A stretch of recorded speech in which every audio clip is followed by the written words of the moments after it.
नमस्कारं सर्वेषां छात्राणां स्वागतमस्ति। अद्य वयं स्नातकद्वितीयवर्षस्य कक्षायां संस्कृतसाहित्येतिहासः इति विषयम् आधारीकृत्य अन्यमहाकाव्यानां विषये पठिष्यामः। नमस्कार विद्यार्थियों, पिछले वीडियो में हमने प्रसिद्ध महाकाव्य परंपरा के विषय में पढ़ा था और अंतिम कवि हमने नैषधीय चरितम महाकाव्य जो थे श्रीहर्ष के बारे में पढ़ा था।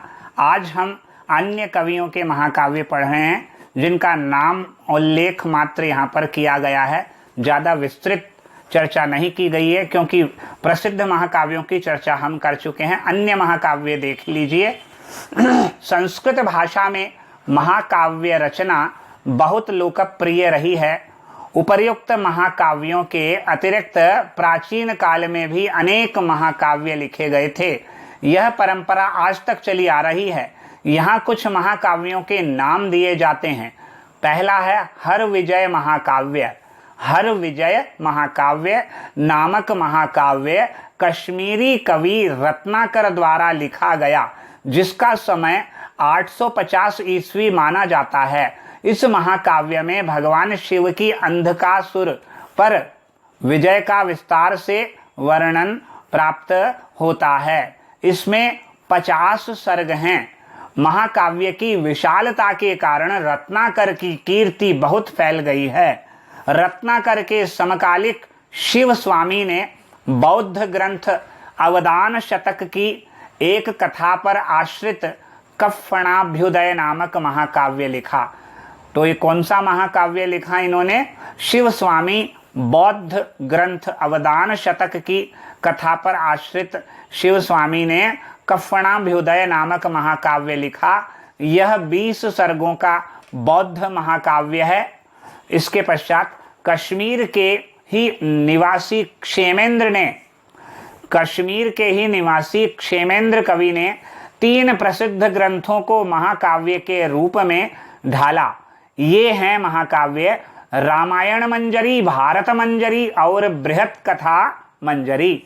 3 महाकाव्य, पहला रामायण मंजरी, दूसरा भारत मंजरी और तीसरा बृहत कथा मंजरी। ये तीनों प्रसिद्ध कथाओं पर आश्रित ग्रंथ हैं। क्षेमेंद्र ने, जिनका समय 1067 ईस्वी से में अपना अंतिम महाकाव्य लिखा था इन्होंने, जिस महाकाव्य का नाम था दशावतार चरित। ये महाकाव्य उन्होंने अंतिम समय में लिखा था, दशावतार चरित, जो कि क्षेमेंद्र का काव्य है। क्षेमेंद्र का जीवन काल 995 ईस्वी से 1070 ईस्वी तक माना जा सकता है।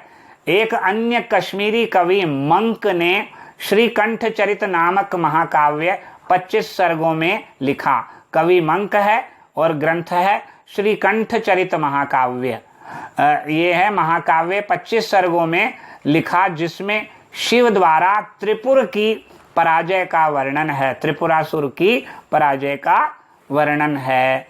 इनका समय 12वीं शताब्दी है। अन्य प्रदेशों के कवियों ने भी समय समय पर महाकाव्यों की रचना की। नीलकंठ दीक्षित ने 17वीं शताब्दी में शिवलीलार्णव महाकाव्य लिखा।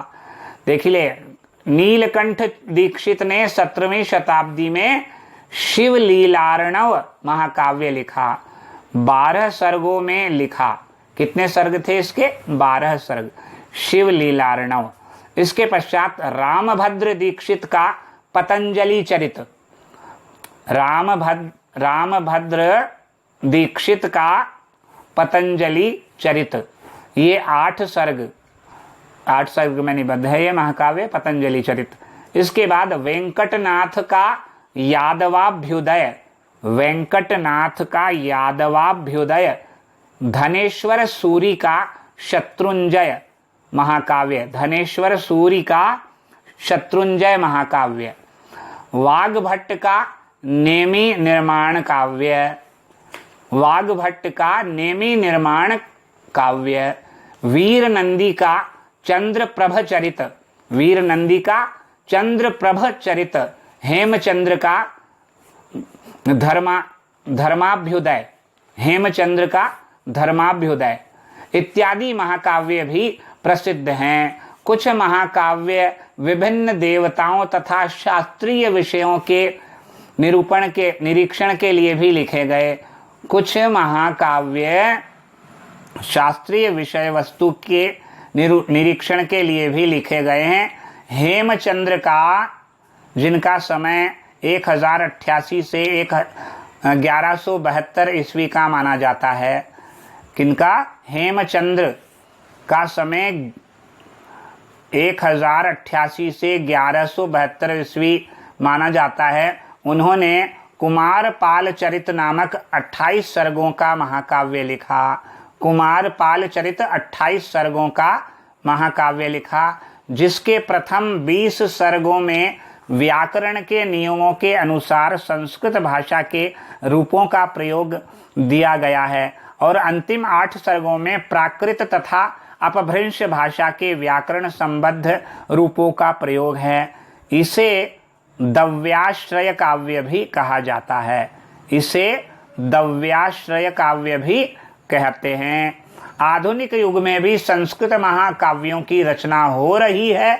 वर्तमान महापुरुषों तथा घटनाओं को विषय बनाकर अनेक महाकाव्य आज भी लिखे जा रहे हैं। महापुरुषों में गुरु गोविंद सिंह, शिवाजी, स्वामी दयानंद, रामकृष्ण परमहंस, विवेकानंद, महात्मा गांधी, जवाहरलाल नेहरू आदि पर अनेक संस्कृत महाकाव्य लिखे जा चुके हैं।